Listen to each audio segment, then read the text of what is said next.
stop my stream. So, right, welcome to MTFU Tuesdays. Today we are talking about booze, homebrew in particular. We kind of touched on it a few weeks ago, but it didn't really go into much detail. So we're hoping to get into a bit more detail tonight. On the panel tonight at the minute we have Ginger Bruce. Hello. And we have Manstuff TV. Hello everybody. Right. So, Ant, do you want to do your thing first? Sorry, what was the guy's name? Christopher Stone. Christopher Perio Stone. Looks like you're the winner, mate. £52. Thank you very much. You've put money towards a very good cause. We're going to chuck the money at Fergs for his buttocks tattoo of the MTFU. We're going to chuck the money at him. We are going to take the postage out of the money. So, but the 2 parcels will be sent to you. I'm not going to send it as one. It will cost too much taking money away from the fund. So we're going to send it as 2, and it will keep the cost down. All right. So that's that. Thanks ever so much, mate. We really appreciate it. Well done. Next. Oh, and people, start buying patches. We're trying to raise some money. And also, don't forget to go and give Fergs all your lovely money as well, because we want to watch him in pain getting his tattoo. No. Yeah.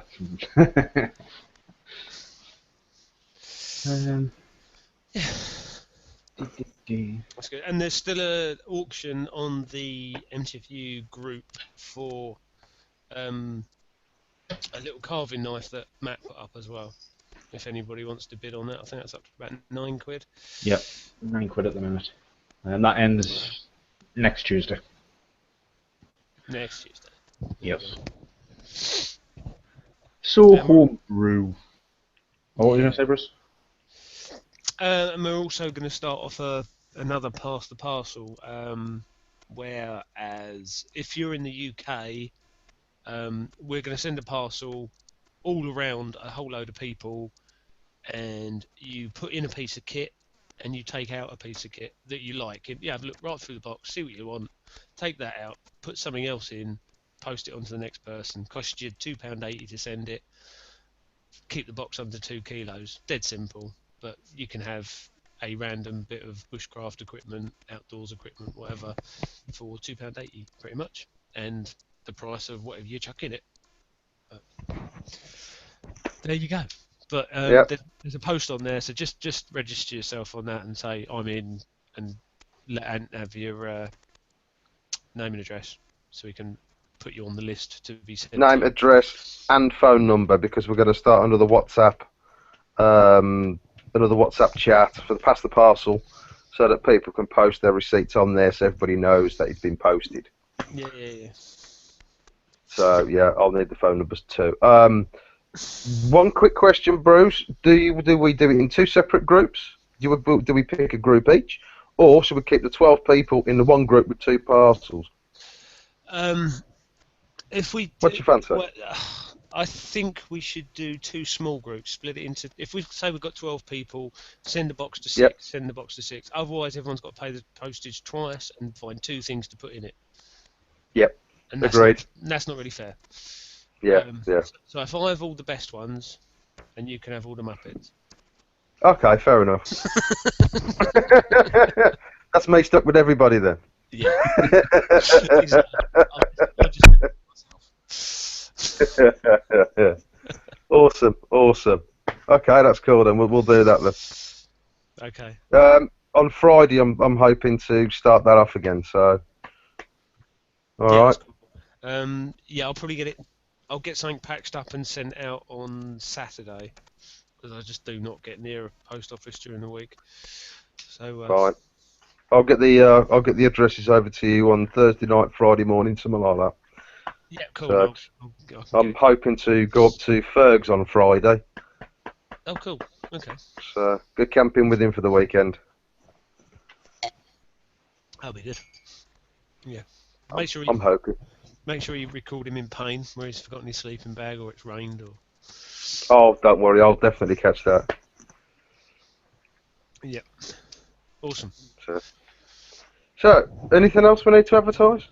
Apart from people buy patches, we have a link on the MTFU group for the Etsy page for everybody to purchase patches. £5, 2 patches, posted anywhere. So get buying, get Yeah. buying. That's on the Twisted Hazel Etsy page, which also got a good shout out in John Carlisle 195's video today. Oh, I've not seen it yet. Yeah. Awesome. Well done, John. Nice one, lad. Yeah.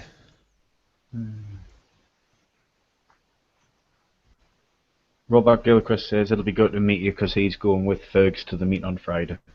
Oh, Cool. great stuff. Can't wait to see you, mate. Oh, good. Nicky's GoPro. It looks really good. Oh, does it? Oh, cool. Okay. More Yeah. kit. Great stuff. Yeah, send it to me. No, it's just attached like some funky torch to it, so it'll be good. Yeah. Interesting. Oh, what's in that framework thing that he's put together? Yeah. Yeah, it looks good, that. So we got in the chat. Oh, we've got Mark killed off in the chat, and Rob McKenzie's just said, "It's never good to meet Ant." Haha. Oh, cheers, Rob. You bitch. Anyway, yeah. So back to the subject for tonight, talking about booze. Alcohol. Yeah. It's kind of good one to get you into foraging, really, because there's a really good byproduct of foraging. Obviously, you've got simple stuff like ciders and fruit ciders, but then this time of the year, you haven't really got much fruit. So you're more sort of doing more flowers, dandelion, wine. My other half mentioned something about doing dandelion and burdock. Yeah, An dandelion. alcoholic dandelion and burdock. And it takes something like a month to make. Yeah, it's really quick. And elderflower, champagne as well. Ooh.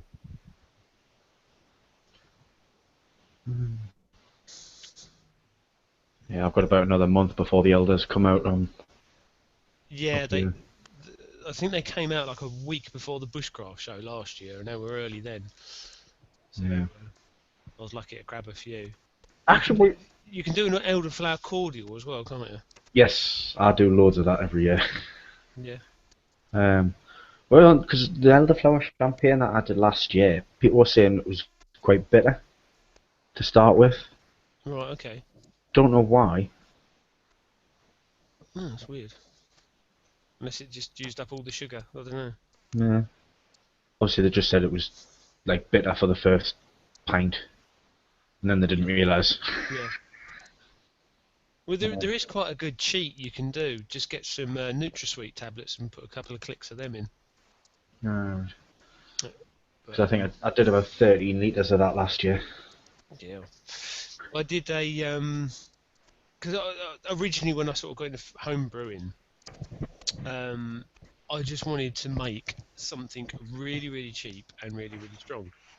So I got a demijohn, some Tesco's own sweetened, got to be the sweetened cordial, which was like fruits of the forest or some crap, or wild berries or something like that. Anyway, but it's got to have the sweetener in it, like phenylalanine or whatever you call it. So poured all that into a demijohn, filled it up with water, with warm water. Then put in 2 kilos of sugar. Then got some bread yeast. Chuck that in as well, and that's 5 litres of booze for less than £1.50. Bargain. Yeah, exactly. 'Cause I was trying to make it cheap. I think the cordial was like 40p. The bread yeast worked out like 8p a sachet, and then a bag of sugar was about £1. So you get all of that from Tesco's as well? Yeah.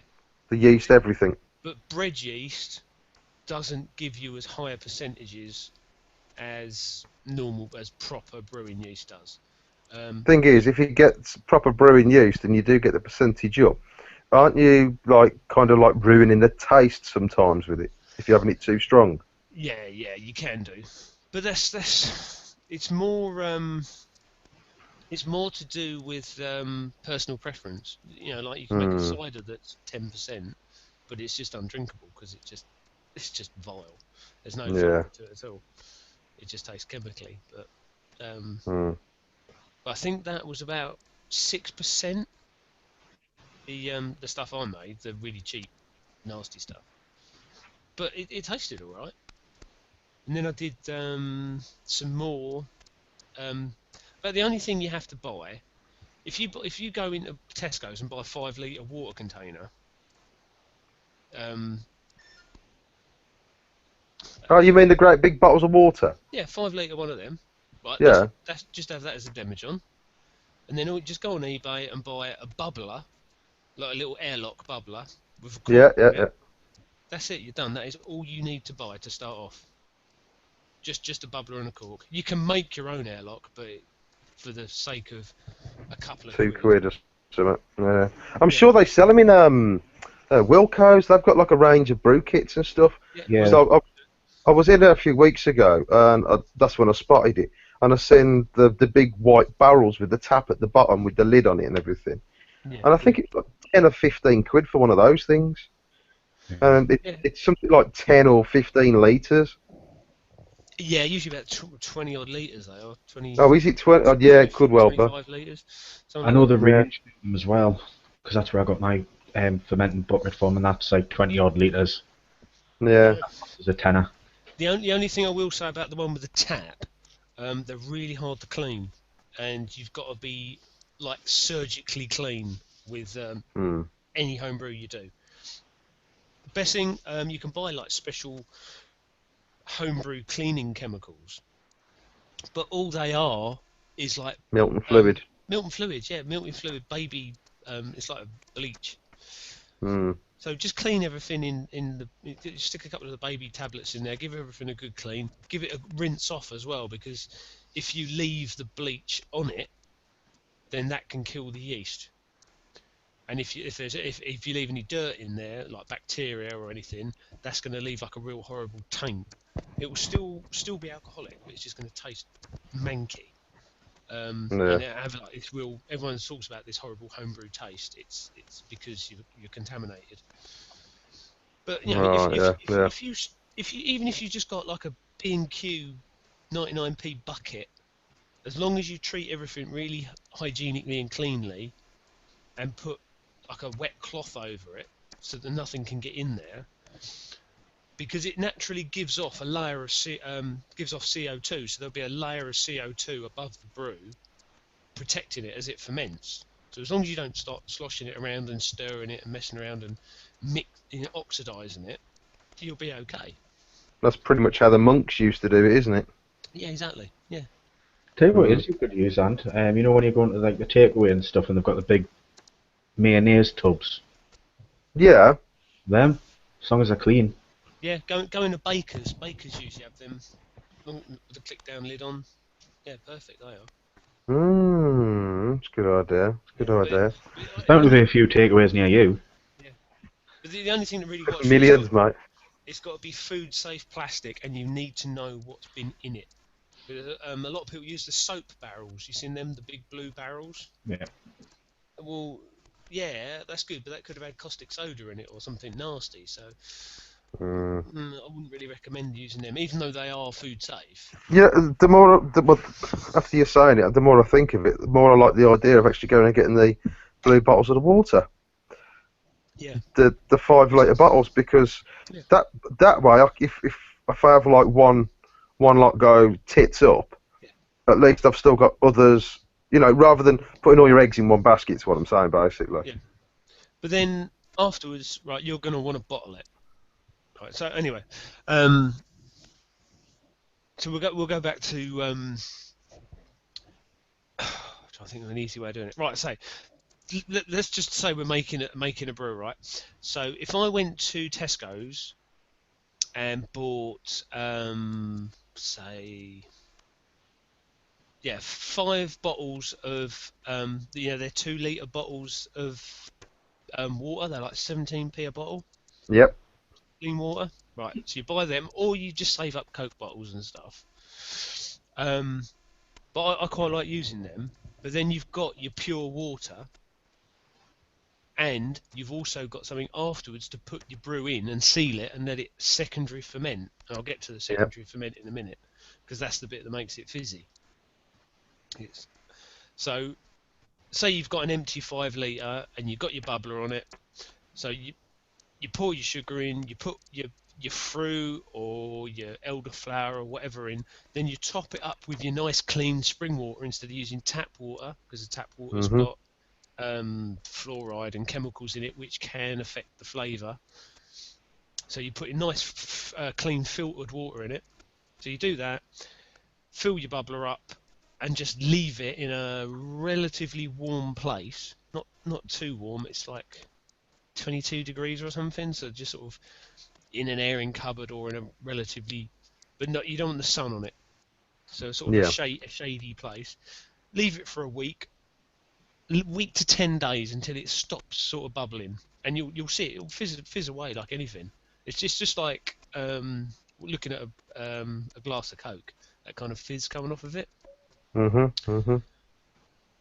Then once that's happened, you have to rack it off. So it's basically get a stick a tube in it, siphon all the water off, and then there's all the dead yeast at the bottom. There's like a silt at the bottom, and that's the one that's will aid digestive transit. So it's the same yeast they have in yogurts that help you poo. So you really don't want to be down in pints and pints of that, because no, that's not good. Yeah, you will have a sore bottom. Right. It's not bad for you. It's not going to hurt you. It's not toxic or anything. It's just like a lot of people when they drink a lot of ale, it gives them an upset stomach. That's why. Yeah. Especially when you get to the bottom of the barrel. But anyway, you rack it off as best you can, then leave it for a couple more days, and it will start to clear. But you can either like drink it straight away, but it's going to taste pretty crappy. If you just had it put in a jug in the fridge or something, and it'll have alcohol in it, but it's going to be flat because it hasn't gone fizzy.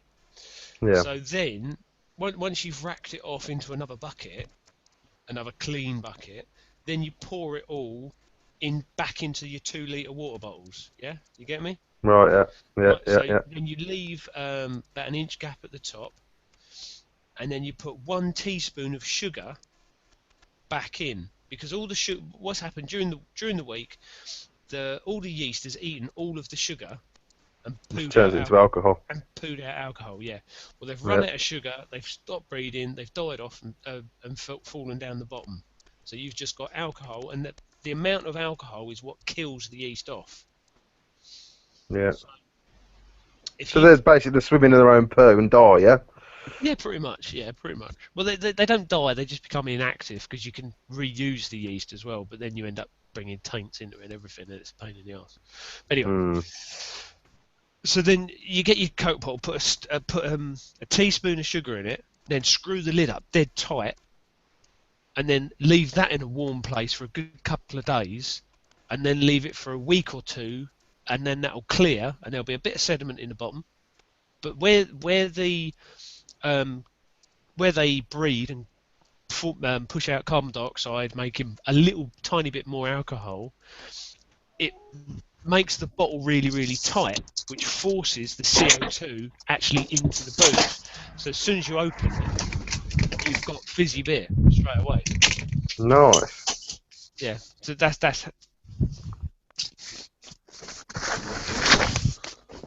I don't know what Mark's doing, but I can see something going on. Hello, Mark.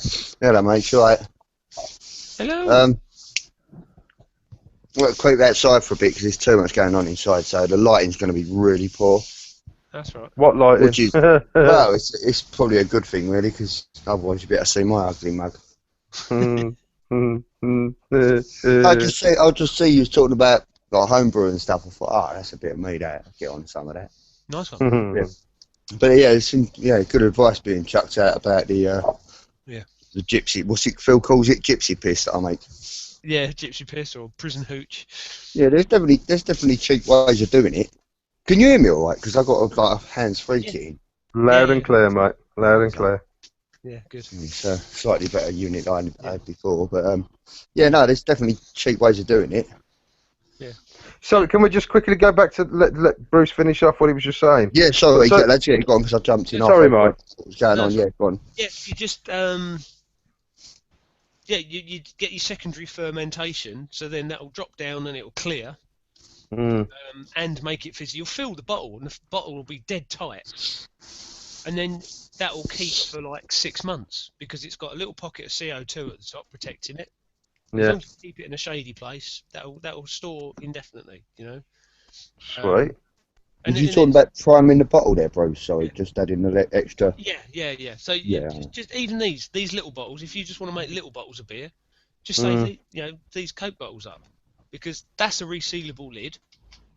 You know, as long as you sterilise these, give them a good wash out before you use them, and cut that little ring off of there. That's helpful. Yeah. And then you can even buy these that will properly reseal. Yeah. Actually crack them open. Bit pointless, but that's absolutely perfect. The only real downside to these is they don't travel very well, because as soon as you because it's got a little bit of sediment in the bottom, which is totally natural. When you pour it very, very gently. You can actually watch the sediment go up the bottle, and then you stop, and then that's it, and you leave a little bit in the bottom. Job's good. Yeah. But if you travel, it all gets shaken up, and you end up with this load of murk, and you've got to leave it a couple of days for it to settle back down again. Yeah, but that's a taste. That's a preference thing, though, Bruce. Because a lot of real ale drinkers, they like the yeasty taste of the sediment at the bottom, so they'll purposely pour in. Like that's bottle conditioned, like you'll get a sediment. Yeah. Do you know what I mean? So some people like that. I mean, personally, I don't. It depends what it is, really. If it was it's quite a nice sort of malty taste to it. It's but then the thing is, if you're drinking a lot of pints of it, you are gonna.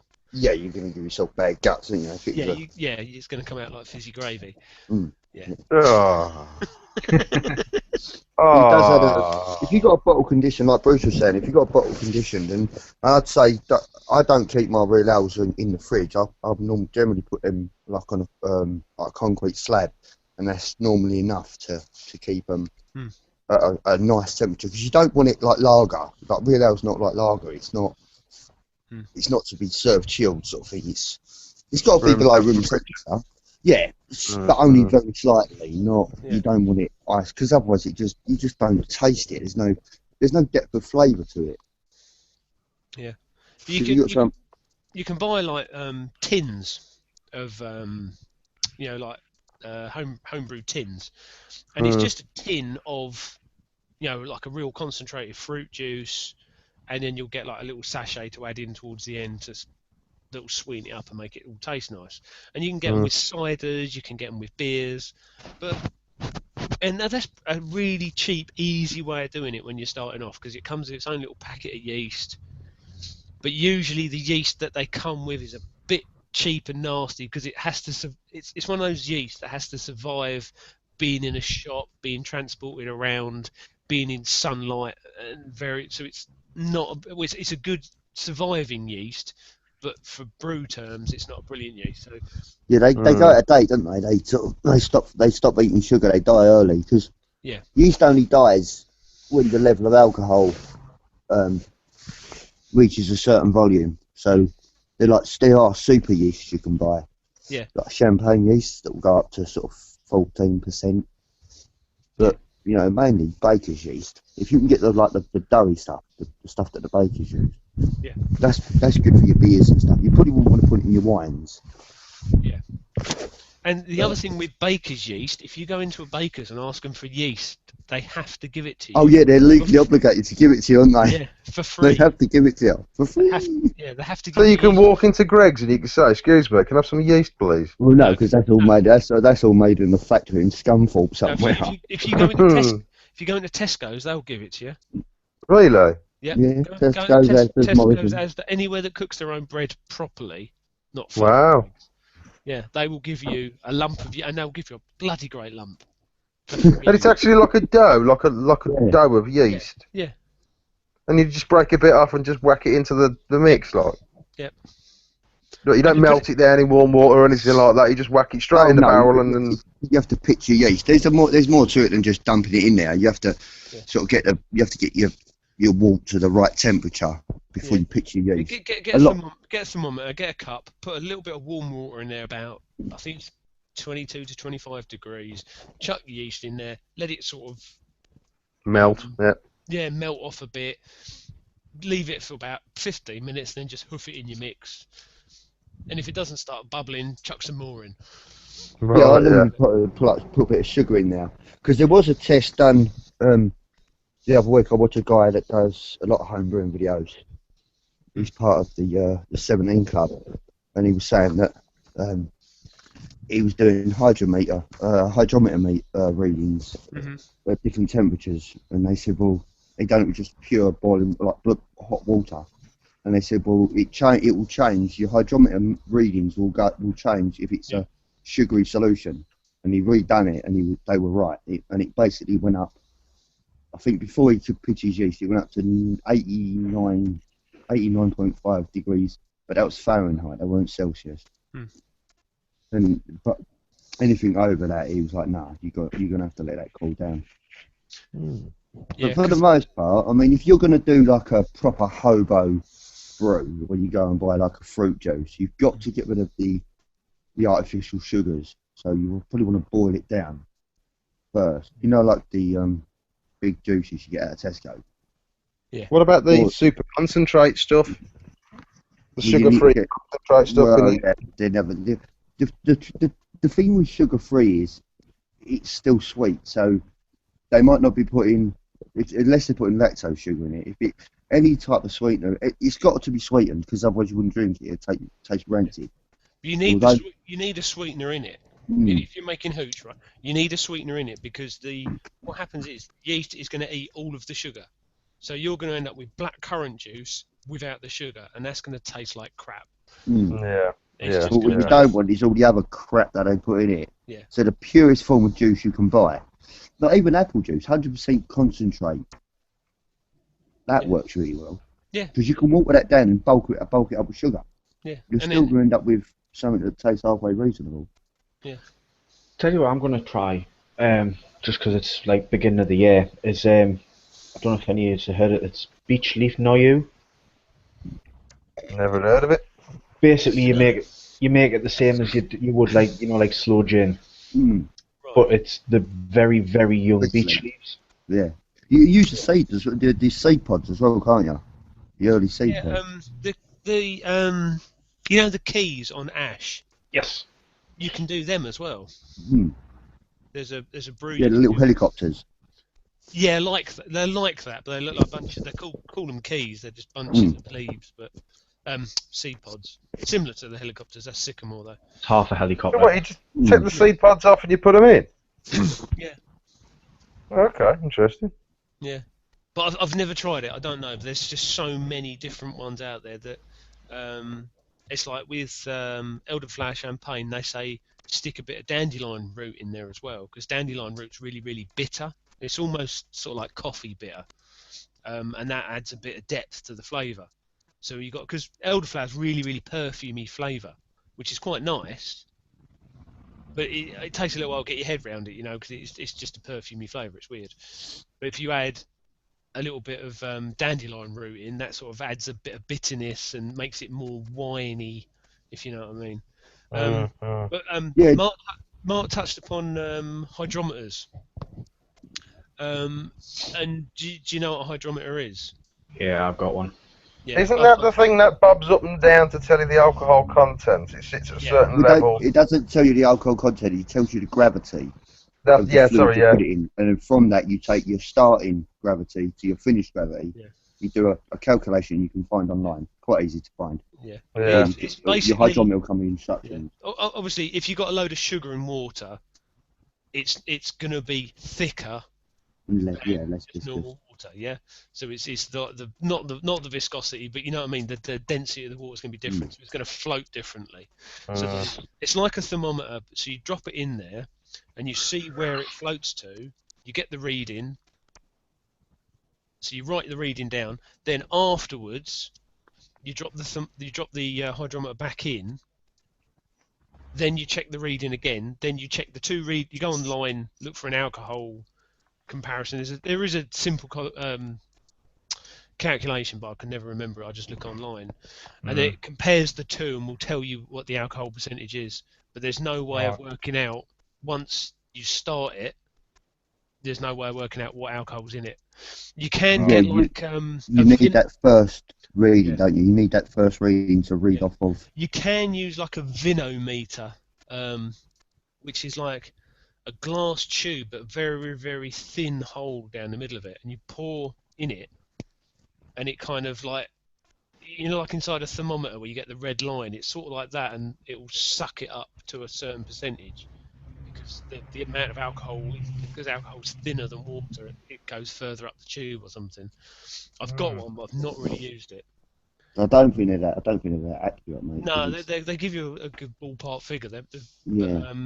And then you get spirit ones, where you can actually weights and measures use these. You know, when you go on duty free, you buy Jack Daniels, it's 42%. Yeah. And then you buy it in the shops, it's 40%. Yeah. That's because you can't sell it in a pub. Because if weights and measures come round your pub and they drop a gravity test in your Jack Daniels and it registers 42%, you're nicked. I'll have you. Yeah. Because you haven't paid the duty on it. That's the reason duty free stuff has got a different alcohol content to. I never knew that. So, any of you boys ever made any kind of spirit or anything, or distilling? I don't know what you're talking about. I don't know what you're talking about. That's illegal. If you was, I didn't know. Highly against the law. Yeah, you. Really? Yeah. No, none of us do any distilling whatsoever. No. See, I thought about that, but about it. Most brewing shops, if you have a look, even in the UK, sell the kits. What? No, it's a bit. So you can legally buy the kit, but you can't legally do it. I don't think it goes up to the strength that. Oh, well, believe me, it does. Yeah, it does. No, the kits. I don't know about it. You can actually do it with a salad tosser. With wine, you can fortify your own wine to make your own port with a salad tosser. You know the Tupperware round tub that you sling the. Yeah, you can do it. You basically make a sorbet, and all you're doing is you're getting the water out of the wine, and then what you're left with, the liquid you're left with, is fortified. See, that's the dangerous. That's really dangerous. Because the bit that people don't really get, right? You've got what's the name of it? It's been a while since I've had anything to do with the spirits, but you've got the different types of alcohol, and you've got the ones that make you, ethanol and methanol. Methanol, yeah. Yeah, methanol will make you blind. Methanol is what comes off first, isn't it? Yeah. When they're making moonshine, so methanol comes off first, then you get your shine that comes off after that. That's what you can drink and go impotent and possibly blind because there's still methanol in it. And then the ethanol is the kickstarter to your next batch of moonshine. But again, we don't know nothing about distilling. Yeah. Glenn Russell's just says you can legally distill spirits. Yeah, I wouldn't push my luck on that one. The thing is, though, if you had a license, there are certain licensed distilleries in England that can do it. If they're selling kits, then surely you're going to be able to. No. Yeah, they sell weed kits and all to grow tomatoes. I was There's about to loads, say there's loads, that. there's a load of weed shops. dotted all up the You can't really grow weed. No, yeah, length and breadth of the country. But it's Yeah. not. It's advertised to sell tomatoes. The problem with distilling alcohol is it's really dangerous. One, you can blow your house up. Mm. Yeah. Two, you can make yourself very, very ill. And three, it's more bother than what it's worth. More trouble than what it's worth. Not unless you're going to do it on a mass scale. It's more trouble than what it's worth. It really is. The amount of equipment needed to do it, Yeah, like really. stills and pressure cookers and No, messing the headache you get off the missus for messing the kitchen up and turning it into a science lab. No, just get an air still. A little air still for distilling water.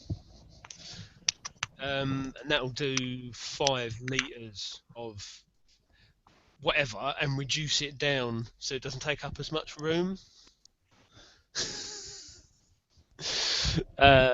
So you can get, and if you like triple distill it, you can get it up to about 95%. Yeah, you can overproof it and all sorts, can't you? Yeah. Jesus Christ, you're not going to drink that though, are you? You're just going to stick it in your Trangia burner? Yeah, exactly. Yeah, well, you're allowed. That's basically what the methanol's for. You are use allowed that as- to. You're allowed to distill ethanol and methanol to use as a fuel because there was a lot of people doing it to put in with chip fat when they were running their diesel cars on it, Ah. and that was because everyone was saying, oh, you can't put the alcohol in, but yeah, you can. That's legal as long as you're not drinking it. But you have to have like special permissions and stuff. But don't it's they pay basically duty on that when they make their own diesel and stuff? Don't they pay a duty on that? no. Depends how much you're making, I suppose. I suppose if you get it's like with being self-employed. You know, you don't pay tax if you earn up to a certain amount and blah blah blah. I suppose Yeah. making fuel's going to be the same kind of way. If you start making over so many gallons, then they're going to expect you to start paying duty, aren't they? Yeah. So how did the topic of homebrew come up? Was it just something that people Just something worth talking about. But it's quite a good Yeah. one to get people into foraging and looking for. Well, I'm looking Especially into a now. new hobby, and I was thinking of taking up alcoholism. So Yeah, right. Yeah. Yeah, think a home some of the brewing won't easier ones won't turn you into a wino, but it takes so long. I think some of the easier ones are things like slow gins and stuff like that. Something you can leave for ages, even like vodka jellies and slow gins, like you say, yeah. I've got to make some tonight slow about- gin. I do like slow gin. I've got to do some of that this year. Yeah, Trev I've turned got- up to the I've got last to do drink with some more. really nice stuff. Yeah, think that's more of an autumn thing because obviously once you get to the end of the summer, August, September, that's when you're getting all the crops. That's when you need to get as much as you can and make it into alcohol, make it into jams, make it into Yeah, jar, like, fruit levers and God knows what else, because you need to store it through the winter. It's the way people always did it. And you can store other fruit in alcohol, to make it last longer as well. that's Yeah. what I want to do with the rose hips. Just do like a fruit level with the rose hips this year. I definitely want to try that one. Yeah, that's a good one for vitamin C as well. It's just another Well, I skill went- to own. I went out foraging yesterday just to see what it was about. Yeah. And the place where I usually get, there's about 8 massive elder trees, 3 apple trees and stuff all the way down this line. I went yesterday, and the fucking council have just destroyed it. No. There's 5 whole trees just being lopped down, and literally the only apple tree that's left, it looks like it's got twigs on the top of it. It looks dead. Yeah, just don't give And a all toss today. the hawthorn bushes that were there, because I got a load of hawthorn last year, and they've literally just chopped everything back about 10 foot away from the path. And it's only like 12. It's only like 12 foot either side of the path, so there's not much left. All the trees gone, have they? Nearly. There's not many left. No, I mean everything they chopped down is they're taking it Yeah, away. it's all gone. That's a shame because apple was brilliant for spoon carving. Yeah, It's I've all- got some all elder. gone. What's elder like for? There's a few piles of shredded where they've used the wood chipper. Oh. When you just go down, and you think, what the I fuck? don't know. Actually, it'd be good for a smoker. Applewood and a smoker would be good Yeah. to get some of the chips up. What's elder like for using as for handle scales and like knife scales and stuff. Crap. 'Cause It's got pith running through the middle of it, isn't it? well, it's a really hard wood because I took a small elder tree down in my sister's back garden Right. a couple of days ago, and I've got a couple of pretty chunky logs. I mean, I've pulled off. They're probably 8 inches in diameter. Oh, Probably right, yeah. getting close to 6.5, 7 inches. Yeah, probably, yeah. So it's about 150 mil once they're debarked. So there's a healthy amount of timber now. And I've got about 6 of it, so it's got to be good for something, surely. And it's just semi-hard wood, isn't it, Elder? So Yeah. I'm just thinking knife scales. There just doesn't seem to be much of a grain pattern in it. It just seems to be like tofu. It looks like tofu because I've debarked a bit of it and then seasoned It it on burns the like radiator. fucking tofu as well.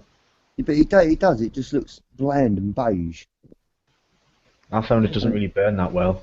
No, it Well, doesn't seem to. on Kev's chat, someone was saying you shouldn't burn it. Yeah, it's meant to have, you know Bits how like a bastard, doesn't it? I think all parts of the elder are poisonous apart from the ripe fruit and the flowers. Well, the purple parts Well- of the berries, you know, the berry stems. Yeah. I think they're poisonous in large quantity. Actually, elderberries are poisonous, but you'd have to eat a shit They're ton not of if you cook them. They're not. Yeah, but you'd have to eat a shit ton of them to. It's one of them. If you can eat them raw, but if you cook them, it's better. Mm. Because I've made a shitload of elderberry cordial last year. Yeah, elderflowers. If you get, I think you only need like sort of 6 or 7 nice big heads of flowers. But there have been people who have got like 50 heads, crammed them all into a homebrew, and then given themselves cyanide poisoning. Yeah, cyanide poisoning because they're like Wow. kidney beans, aren't they? Yeah. Yeah. How many do you actually need then to be able to make like a 5 litre brew? We've the Not reason many. I wanted to come on the chat was because someone's talking about. I think someone was talking about their cordial coming out bitter. That was me. That was last year. Yeah, So it was if all of the flowers are not in full bloom, if Nah, you still they were- got like they're budding, we're all and you in put full them in, bloom. that's where your I don't bitterness will think come that- from. I didn't They're think all- that was thingied. Yeah. So But what I'd say is, I've done it myself. I've gone with a recipe that said like 5 to 6 decent heads of flowers. I've done 2 lots side by side in empty 2-litre Coke bowls, and I've halved it, but doubled and doubled the sugar, and it's not as bad. It's like the recipes are too strong. It's like a super duper concentrate, man. to be honest, I think it was probably It's like just Robinson's concentrate on acid. Put it that way. I mean, if you bought a Robinson's bottle and it was a litre, and then you bought the concentrate, it was half a litre, the elderflower would be a tenth of that. That's how strong the stuff gets. It's really overly perfumed. I think it was more people's preference because a couple of people said it was bitter to start with, and then one person said it was fine. So normally put a lemon, like the zest of half a lemon in it as well. That's quite nice. I think. So how many elderflowers do you actually need then to do like a 5 litre brew? Well, I did I'd go 30 5. litres, and I think I only used about 20 heads. Yeah, It's not a lot. I'd go with 5 for a 5 litre. I'd go just 5, half it. So 1 head per litre kind of thing. Yeah, ish, yeah. Yeah. Yeah, a decent size head, because you get all different sizes, but you get like a full size flower, which is yay size. I did the same thing for me cordial as well. Mm. I've actually still got a litre of cordial left from last year. That's how long that's lasted. That'd be nice now. That's good. Okay, the only thing I've got to do next then is find out what the fucking elderflower looks like. Oh, mate, come on. Come I on. got a clue. See it everywhere. It's all over the hedgerows. Right, And I I'll don't send know. you a photo. it looks I like don't know. it I've looks got like an ground absolute order. fuck When ton. it comes down to foraging and stuff like that, I know absolutely fuck all. I know nothing. The Then only there's thing I another skill that you can The learn only is thing I can sunblock. recognise is wild garlic. That's the only bloody thing I can recognise. That and apples, and you know stuff like that. But that's it really. I'll see if I can find it because I've got a picture of it on here on my computer. Yeah, I've got, my books are in my bag, otherwise I'd show you. The trick with foraging is what I've been trying to do is to recognise something throughout the entire year. So I can recognise elder. Elder is one of the things I can recognise no matter what time of year it is, I know it's elder, yeah. so I know Yeah. where I'm going. I know what Same with dandelion nettle. looks like, but I don't know what burdock is. I've no idea what burdock is. Burdock is a weird one. That's a biennial plant. Burdock. Yeah, burdock. Yeah, it's a weird. Yeah, does it flower every other year? Doesn't it? It's like a bit like a not Burdock. like asparagus, but Burdock will grow the first year with big leaves, and then the second year it will flower. So the big leaves help it grow a big root. So if you pick it when it's in flower, the root's kind of used up making the flower. But if you pick it while it's in leaf, then you get a big root, if you get what I mean. But it's got a 2-year cycle to it. It's really weird. I think with burdock, you've got to get it before it flowers as well if you want to use it. Yeah, exactly. Yeah, that's what I was yeah, because saying. it pulls all the bitter and all the sweetness goes out of the root, doesn't it? It's like the one thing I do want to nail down is the hemlocks and the hogweed. Hogweeds. The hogweed I know now. Hogweed and the cow parsley and the false parsley. They're so hard to distinguish. I mean, the giant hogweed, that's an easy one. That's a given, right? You just stay away from it. That's easy. But easy through the air though. It still looks the same in winter, which has been cut down by the council, as a lot of the others that are edibles. Aye, but see, when it's first starts growing, it looks the same as. Exactly, yeah. You've got to look at it through the whole year to get it. Yeah, to get it right, you have to leave it alone. It's like same with the I think it's false parsley. It's got purple stems, but I want to get that one down because the only reason I want to get it down, not because I want to try it, I just want to get it down because I know it's a tricky one to do. Because I know it can be a real bastard. It's a minefield. And people say, well, you should leave it alone, really. Yeah. No, that makes me want to learn it because it is so hard. There you go, you get things like... you get things like wild carrot. That looks hemlock-ish because it's got the white flower, similar to an elderberry flower. But if you pick it and smell it, it smells like a carrot. You know, so there's a pretty foolproof way of doing it. If it looks like a duck, it quacks like a duck. Water drop wort either, because it's got to be near water. Most of them. But so that's not. It's one of the families. I mean, I've got a few books. I've got the botanical book as well. Is that the really big, thick? Yes. But there, that's really good. That's one I need to get. It's not that great, if I'm honest. The descriptions are great, but looking at the description and the picture that they put in with it isn't the best. Because there's one that. There was one that a woman had, one of the park rangers had at a local country park near me. And I asked her, this was about 5 years ago when I was out with Georgie still. And I asked her what this particular flower was, because I just couldn't find it. And it turned out to be the arum lily. And that that was what turned me on to finding out more, because I see it, and it was in abundance. And I thought, well, if this early in the year, if it's the only thing that's out, if that's edible, that's a good resource. Well, I went to the ranger station and she said, no, absolutely do not touch that. And it was the arum lily. Now I recognise it anywhere. But the book she had was brilliant. It was really thick. And it was... Yeah. Hang on, I'll see if I can find it. Yeah. But there's a lot of... it's like bluebells. You can't eat bluebells either. Yeah, no, I wouldn't touch bluebells. The toxins in them help kill off other stuff in the area, so they kind of dominate that area for that part of year because nothing else can grow there.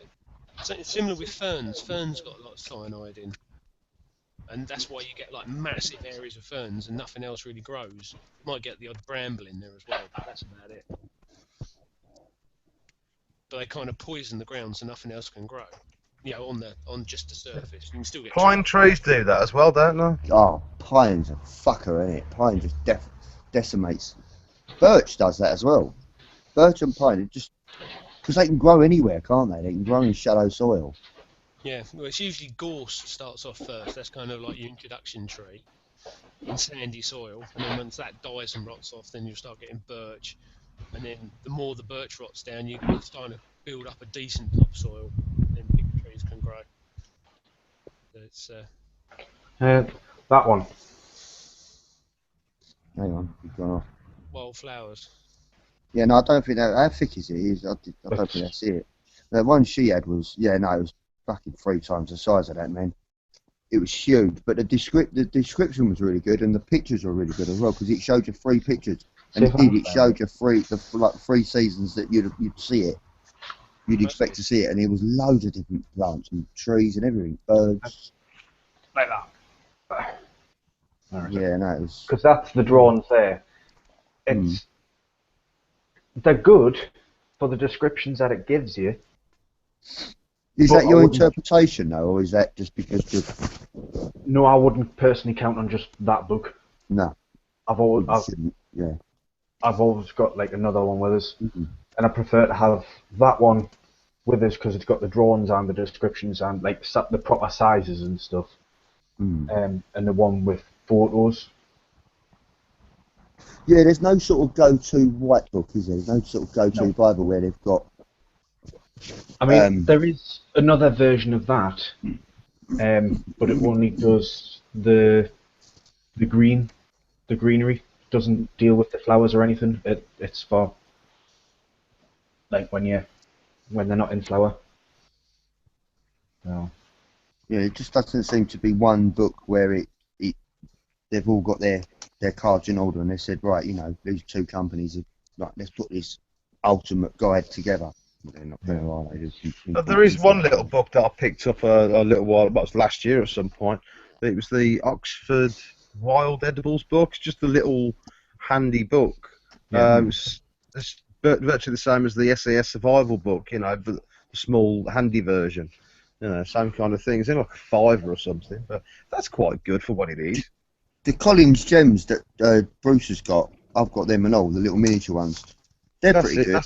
That's the ones I'm on about, yeah. The Collins gem, yeah, they're pretty good. They are. They're not. I've got this one, and this one's bloody awesome. My missus bought me this. But it's all seashore stuff. So you've got like all the sort of stuff you'd find in rock pools. You've got... Which one is it, Bruce? Can you hold it up? Put your camera on and hold it up. Seashore. The camera's just your logo. Is it? Yeah, I can see it, Bruce. It's fine. Oh, yeah. Collins Gym Seashore, but you've got like rock pools and paddle pools. Then you've got... hang on. I'll look at the front, it'll tell you. Yeah, rocky coast, sand and shingle beaches, sand line, sand dunes, salt marshes, cliffs and cliff tops, and birds of the coast. There's actually all the kind of areas of beach we've got around here, because we've got a lot of salt marsh, but there's all the plants that will grow on a salt marsh, there's all the plants that will grow on a normal beach, and all the sort of little animals and stuff you can forage, and it's bloody good. Yeah, that's pretty cool. Yeah, you need to... You get a lot of sorrel up where you are, don't you? Like...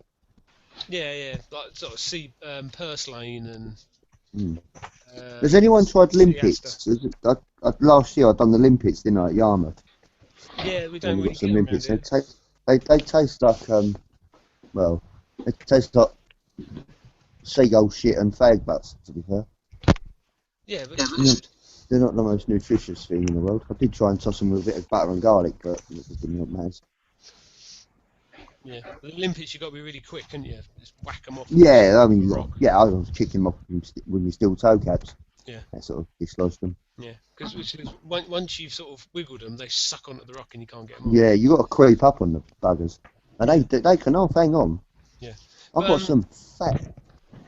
Yeah. Well, I was talking about books. There is a homebrew book that's quite good for foraging, and it's you got food for free.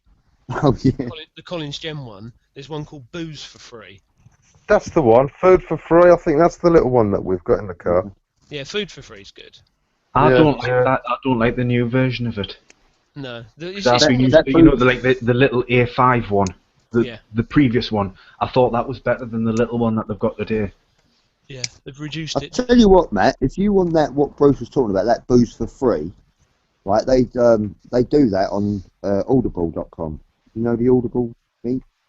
Not Audible, it's like Audible books. Yeah.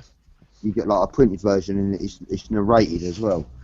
Well, it's on there, and if you link to if you go to any of your YouTubers that have got a URL promotion for Audible, you can go there, get a free membership, and get it for nothing. So it'll be a book for free, for booze for free. Hey. I don't like that Audible. I cannot sit and listen to someone reading a book. Yeah, but you get a digital version of it as well. Not on Audible, you don't. I think this one does come with a. I think they do anything instructional. Not Audible, because Audible's just simply just the audio books. Yeah, audio. But it was said that it's on there because I looked it up. So I've got it on my phone. It's on. You can get it from Google Books. It's on there. That's how I've got it. Yeah. Actually, I would probably put it on this phone now. I'm linked into my. I mean, I've got it on my phone. That's my go-to one for mushrooms at the minute. Yeah, I'd get a few of them if I was you.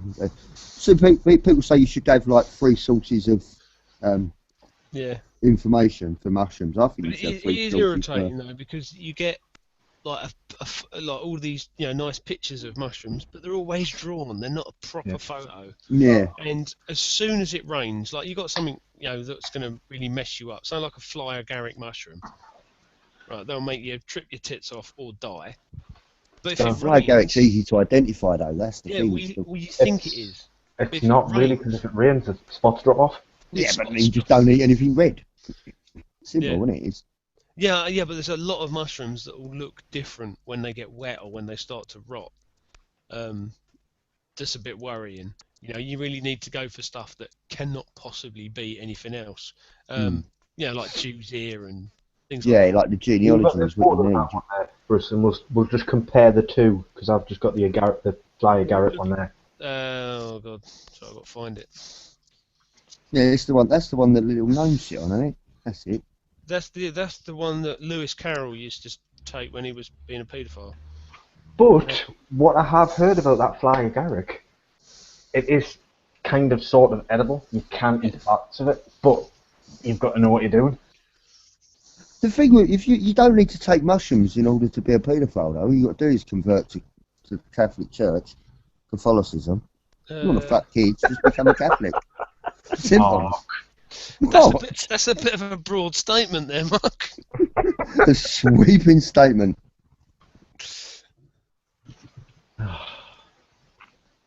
Honestly. You cannot take them anywhere without them offending someone. Oh, I can't find it.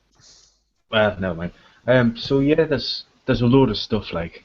Yeah, but yeah, booze for free is actually pretty good. I did have it. I tried to find it for the chat, but I am gonna have to get that book. I'm going to have to get that book.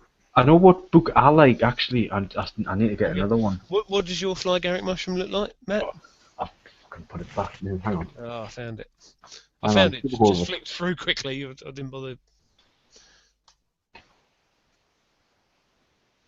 Because that looks nothing like any fly agaric mushroom I've seen. Oh, go.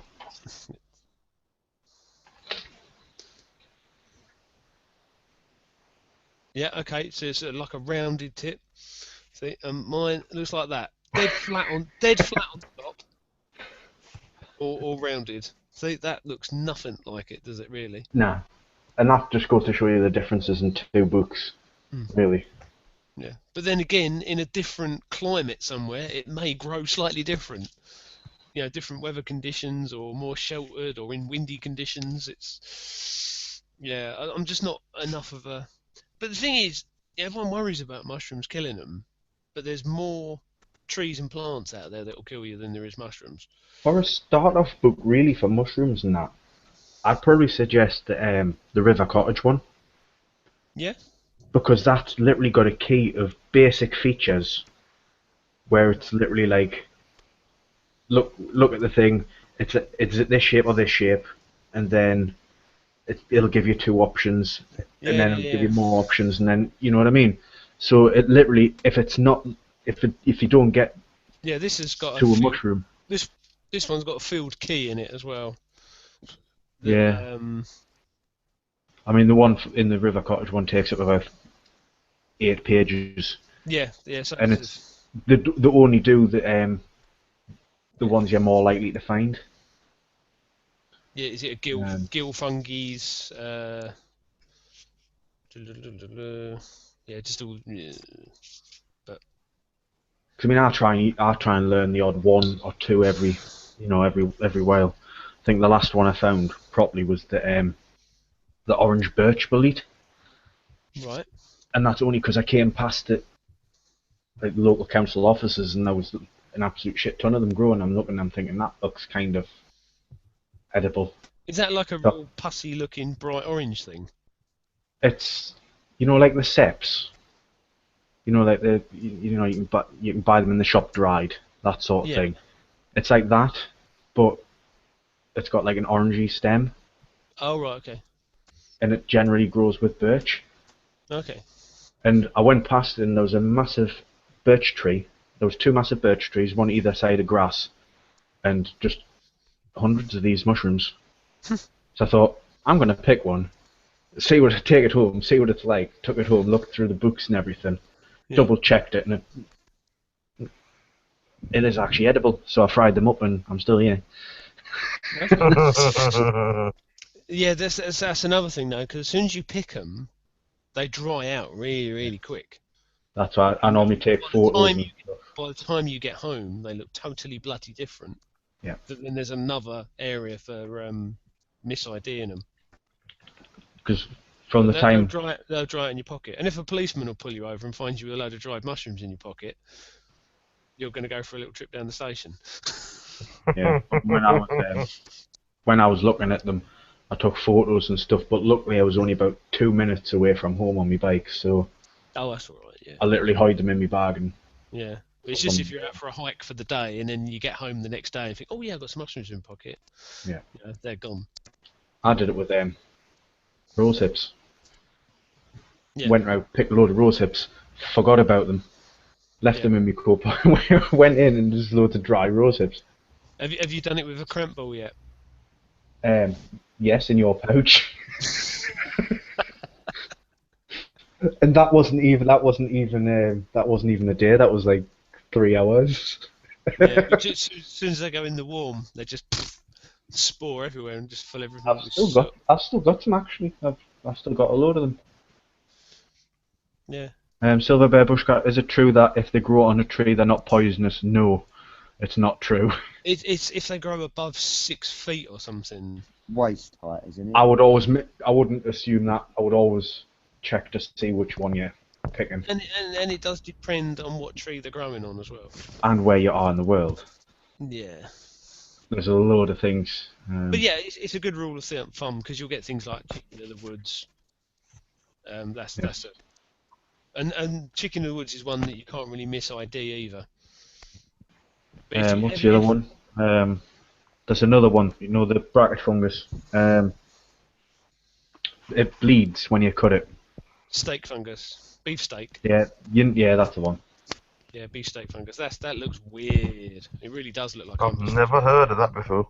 Yeah, You cut into it and it looks like steak. Wow. it really does. It really looks like bleeding steak. It's awesome. Yeah, I've seen that. But that's the problem though. I tend to remember exactly what they look like and just can't remember the bloody name. So like, I'll go on a forage walk and go, you can. Oh, we lost Bruce. No, well, just Mark. Yeah, lost Mark. Might be because I muted him. Did you? Good. I did unmute him before, but I think he must have figured it out and stopped talking, so he might jump back in a bit. Oops. I'm going to have to shoot off myself actually in a minute because my battery's on 13% now. That's Well, right. We'll plug it in. Hello? Hello. I've put a message on your post, Okay. and I've just said to speak to you about, obviously because he was asking where to pay the money to. Yep. So I've just said just speak to you, see what. Yeah, no problem. I'll go and contact him direct and Yeah. I'll PM the guy and we'll sort something out. Christopher, sorry, yeah. Yeah. I'll go and sort that out now anyway, so I'm going to say goodbye. Okay, mate. I'll see you later, and we'll Bye. He's back in the room. I'm going to shoot off, mate. I'll see you in a bit. All right. Bye, everybody. Say bye. Yeah. Yeah, so we're at 10 o'clock again, and the time has come where we have to say goodbye. Yes, I didn't even realise it was getting to 10 past 10. Yeah, Oh, yeah.